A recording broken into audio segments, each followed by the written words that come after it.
verso 6, segundo bloquinho, do 6 ao 10. Aquele que está sendo instruído na palavra, partilhe todas as coisas boas com aquele que o instrui. Aqui você poderia colocar assim: aquele que está sendo ensinado na palavra, partilhe todas as coisas boas com aquele que ensina. Isso é um ponto. Cuide dos seus professores, Marcinho. Cuide bem do Marcinho, trate ele bem. Leve ele para jantar. Vai uma Coca-Cola para ele. Menos? O Roberto está falando para te levar num japonês. Hoje.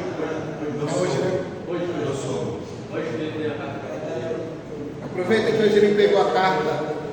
Aproveita que ele pegou a carta hoje, está com Vale Night para ver a quarta de semana.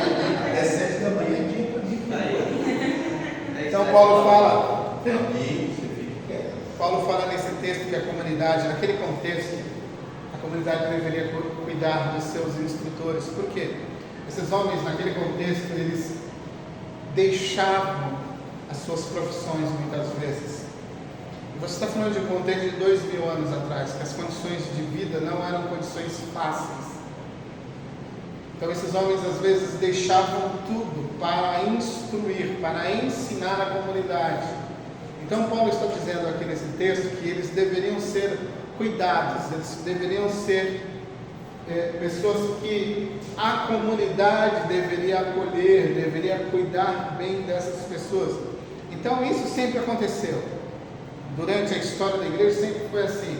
Existe grupo de pessoas que vão cuidar da igreja, essas pessoas precisam também ser amparadas, terem uma vida digna. Eu não estou falando e não estou dando margem aqui para você apoiar ladrão.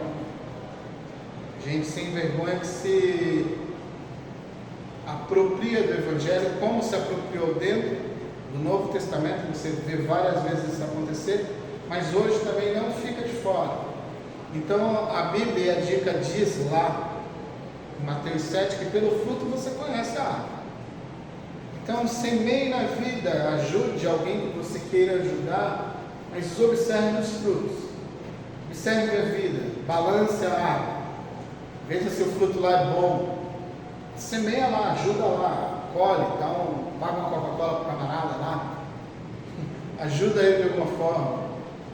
Às vezes está uma situação, uma comunidade, ajuda numa instituição onde um pastor cuida de, por exemplo, eu conheço vários que cuidam de dependentes químicos, que não tem apoio de governo, não tem apoio do município, e às vezes vive uma guerra dia após dia lutando para manter aquilo aberto, vivo e cuidando de vida, e às vezes essas pessoas passam necessidades terríveis, se privam de muita coisa. E Paulo fala, olha, cuidem dos seus ensinadores, dos seus pastores. Aqui a ideia também, existe uma grande possibilidade de Paulo estar se referindo aos presbíteros, aos pastores, aos anciões que cuidavam dessas igrejas nos lares na região da Galácia. Então, cuide bem daqueles que cuidam de vocês, cuide bem dos seus pastores, cuide bem dos seus discipuladores, cuide bem daqueles que sempre cuidaram de vocês e cuidam de vocês. Essa semana eu estava conversando com o meu discipulador e eu fiquei feliz porque ele me fez um elogio assim muito bacana. E eu falei para um amigo meu, eu falei, pô, zerei na vida, né, mano? Fulano me deu um baita de um elogio e tal. Mas assim, aí eu voltei para ele, né, e falei assim, mas eu agradeço a você. Porque o que eu sou hoje foi fruto do seu tempo. Foi fruto de dias, de noites que você investiu na minha vida. Então, eu não sou fruto do acaso. Eu sou fruto de alguém que perdeu tempo comigo.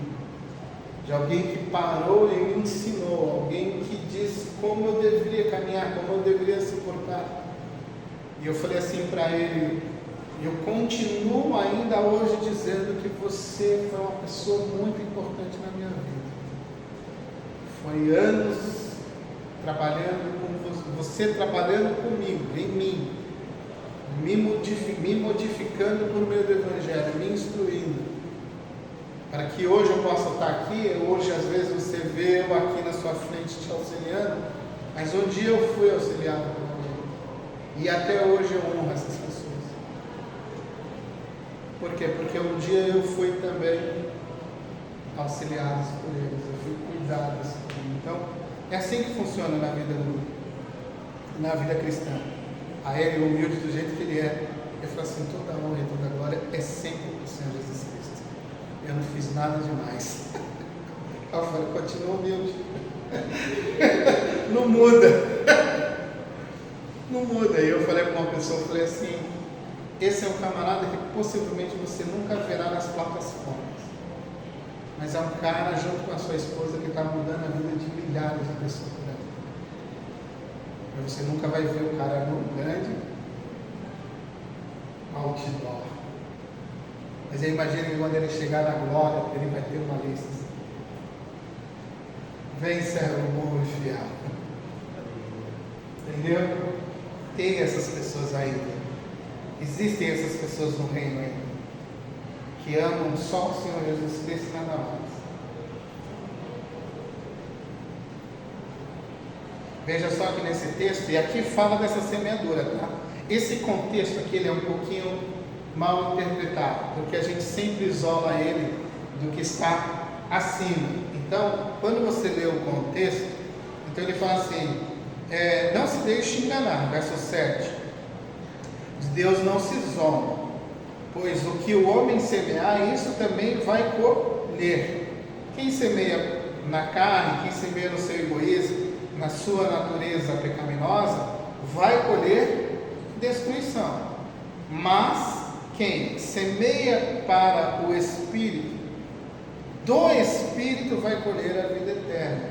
Então esse contexto aqui da lei da semeadura fala sobre tudo isso, sobre esse investimento que você faz na vida de alguém, ou sobre toda essa cobertura que você faz dentro da comunidade, no apoio, no conjunto. Quem semeia a bondade, quem semeia o amor, quem semeia o perdão, quem vai semeando essas coisas no meio da comunidade, vai receber de Deus este favor.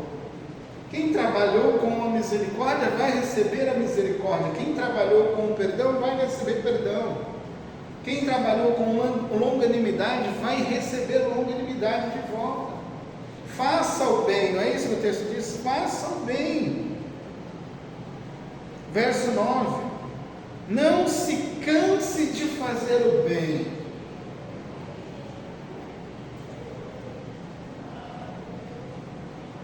Pois no tempo próprio você vai colher.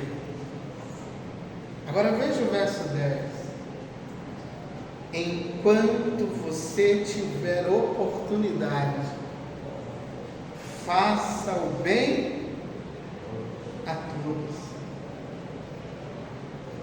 Semear é fazer bem a todos, aos que estão te instruindo ou ao menor da casa de Deus.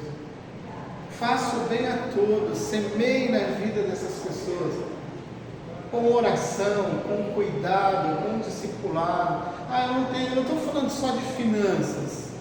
Se você puder acolher alguém financeiramente, ajudar alguém financeiramente, pode fazer isso? E tem a condição, a pessoa necessita, faça. Mas às vezes nem tudo é dinheiro. Às vezes você pode ajudar alguém a ler a Bíblia melhor. Às vezes você pode ajudar alguém a orar, ensinar essa pessoa a ter uma vida de oração. Às vezes você pode ajudar alguém a abrir a porta da tua casa para ela ter um momento de refrigério, porque às vezes, dependendo do contexto em que ela está, às vezes ela só é ela ali naquela casa, alguém que ama o Senhor Jesus Cristo, e está envolvida num turbilhão de pessoas que não caminham com Deus. E às vezes a pessoa só precisa ter um fôlego, você sabe?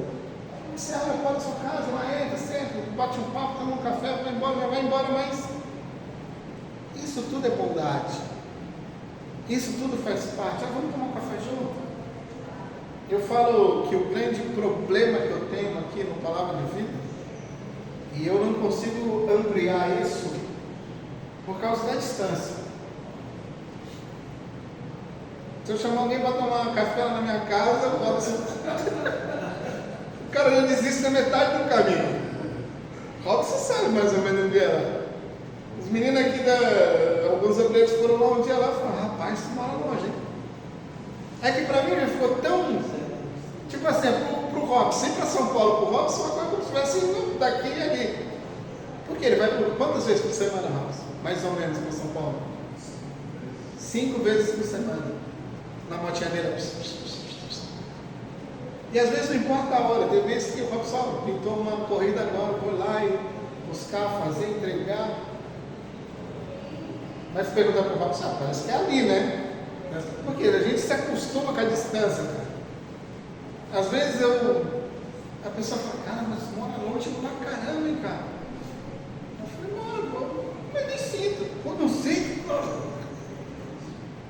Então eu falo, às vezes, que o fator distância, para mim, no meu caso, ele corta muito essas relações que eu poderia estender melhor. Se eu estivesse aqui, poderia ampliar as minhas tendas, eu poderia ser muito mais eficaz, por exemplo, na vida do discipulado, poderia ser, assim, ampliar anos-luz. Mas o fator distância, se eu falar para você assim: vamos fazer um discipulado, vai lá na minha casa, tem que sair daqui 6h30 da tarde, 6 da tarde.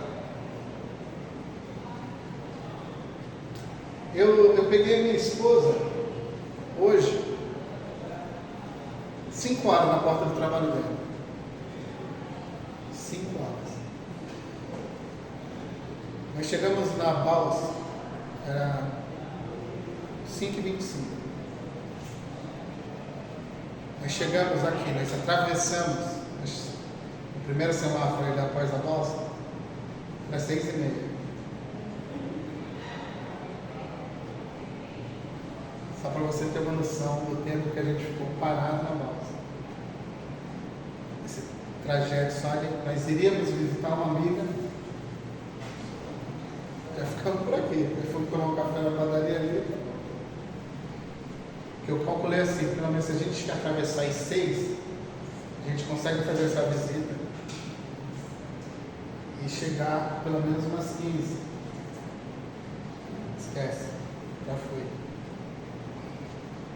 Isso é para você ver como o fator distância. E às vezes você não consegue cooperar muito com muitas pessoas. Por isso, você que pode estar aqui, faça o bem a todos, a quem você puder. Não estou falando para você ser descuidado. Não estou falando para você se envolver com qualquer pessoa. Analise, observe, seja também criterioso. Você não vai colocar qualquer pessoa dentro. Eu gosto de falar assim: come um pouquinho de sal para essa pessoa, pelo menos 1 quilo de sal, aí você vai conhecer ela legal. Mas pega essa recomendação, semeia na vida de quem você puder, faça o bem a qualquer pessoa, principalmente, veja só o verso final, especialmente aos da família da fé. Você pode trabalhar com qualquer pessoa, mas especialmente semeie e cuide daqueles que dizem ser seus irmãos em Cristo. Ok?